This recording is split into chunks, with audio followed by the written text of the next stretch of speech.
Սոցիալական երկխոսության տարի 2014 թվականն այսպես է որակում աշխատանքի և սոցիալական հարցերի նախարար Արտեմ Ասատրյանը։ Վերջինիս տարեվերջյան ասուլիսը ոչնչով չտարբերվեց գործադիրի անդամների ամփոփիչ ասուլիսներից։ Դարձյալ նախապես պատրաստված տեքստ, որում բացառապես ներկայացված էր գերատեսչության կատարած աշխատանքները դրական առումով։ Անցնող տարին բեկումն այն էր արդյունավետ սոցիալական համակարգերի ստեղծման և ամենաբարդ տարին էր բարեփոխումների իրականացման առումով, հայտարարեց Ասատրյանը։ Համակարգում առկա խնդիրների մասին նախարարը նախընտրեց չխոսել, այսօր այդ օրը չէ, կարծում է նա, բայց Ասատրյանին հիշեցրեցինք, որ ոլորտում կան բազմաթիվ չլուծված խնդիրներ, համակարգը զերծ չէ նաև կոռուպցիոն դրսևորումներից, մասնավորապես հաշմանդամության կարգ ստանալու և փարոս համակարգում ընդգրկվելու համար քաղաքացիներից համակարգի աշխատողները համապատասխան վերաբերմունք են պահանջում, ինչպես է Ասատրյանը իր թիմով պայքարում իր իսկ ստեղծած թիմի դեմ։ Եթե ես որևէ այդպիսի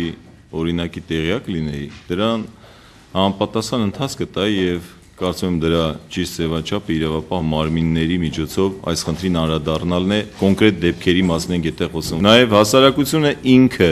իր իրավունքներին տեր կանգնելով, իր իրավունքներին իրազեկված լինելով առավելագույնս պիտի պայքարի այս երևույթների դեմ մեզ հետ միասին։ Այն, որ մանրում միջին տրամաչափի չինովնիկները գումար են պահանջում, ըստ էության Ասատրյանը պայմանավորում է քաղաքացիների իրազեկվածության պակասի հետևանք։ Միթե քաղաքացիներն էին մեղավոր, որ սոցիալական ապահովության պետական ծառայության նախկին պետ Վազգեն Խաչիկյանը, ով վերջերս դատապարտվեց 12 տարվա ազատազրկման, յուրացրեց հսկայական միջոցներ, կամ ինչու ֆինանսների նախկին նախարար Դավիթ Սարգսյանի կնոջը շուրջ 20 միլիոն դրամի հետ ծննդյան նպաստ տրվեց։ Ասատրյանը ակնհայտորեն շրջանցեց մեր այս հարցերը։ Երբ մենք խոսում ենք սուբյեկտիվիզմի,